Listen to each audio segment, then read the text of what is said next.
ikintu cya kabiri wagenderaho uhitamo uwo muzabana ni ugukunda gukora. Turi mu gitabo cy'Imigani igice cya 31. Reba umurongo wa 13 ngo ashaka ubwoya bw'intama n'imigwegwe anezezwa no gukoresha amaboko ye. Ni ukuvuga ngo hano Bibiliya iri kutwereka ubuzima bw'uyu mugore w'imico myiza, anezezwa no gukoresha amaboko ye. Ngicyo ikintu cya kabiri ukwiye kugenderaho uhitamo uwo muzabana.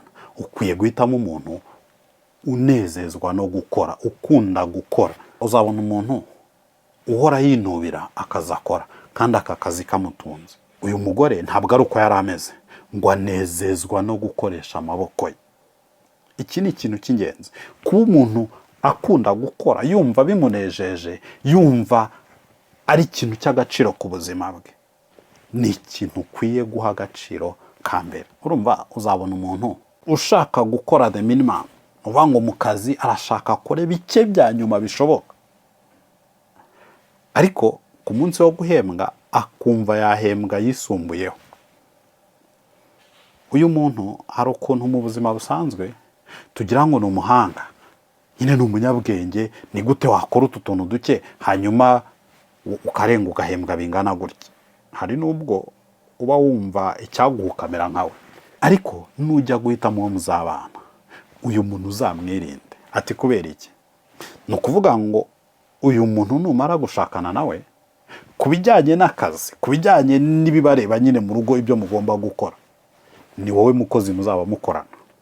Bivuze iki rero? Bivuze ngo kwa kuntu akora dukeya dushoboka, undi yakoze duke, ibindi abisigira abo bakorana.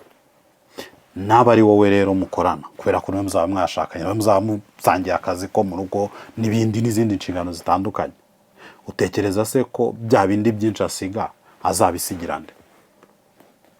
Ni wowe.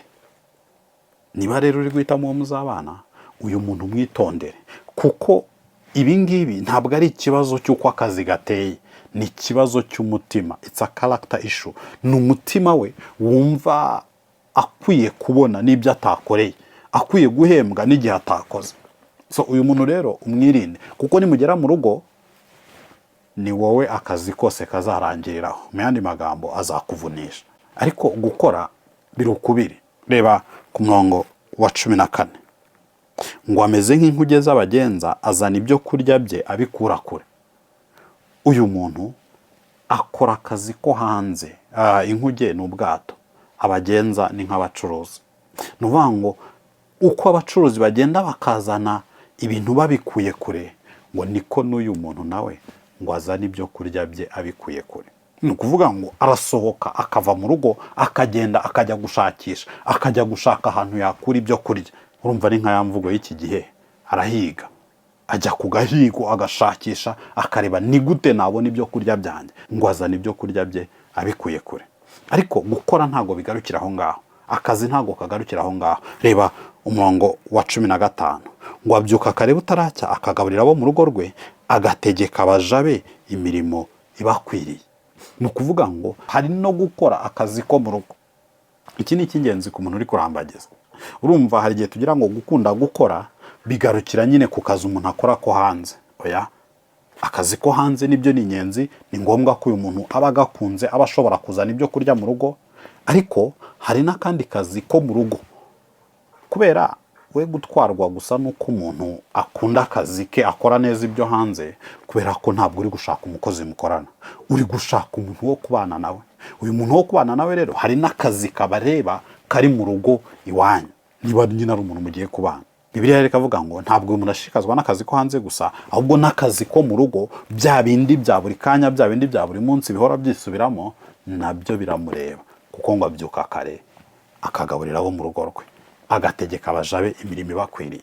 So nujya guhitamo uwo muzabana, wibuke kureba ko uyu muntu ibijyanye n'imirimo yo mu rugo abyitaho. Icyo ni ikintu cya kabiri ukwiye kugenderaho. Ikintu cya kabiri ugenderaho uhitamo uwo muzabana, ureba umuntu ukunda akazi, ukunda gukora, unezezwa no gukoresha amaboko ye. Agomba gukora ibintu bizana ibyo kurya mu rugo, ariko agomba no kuba ashobora gukora imirimo yo mu rugo.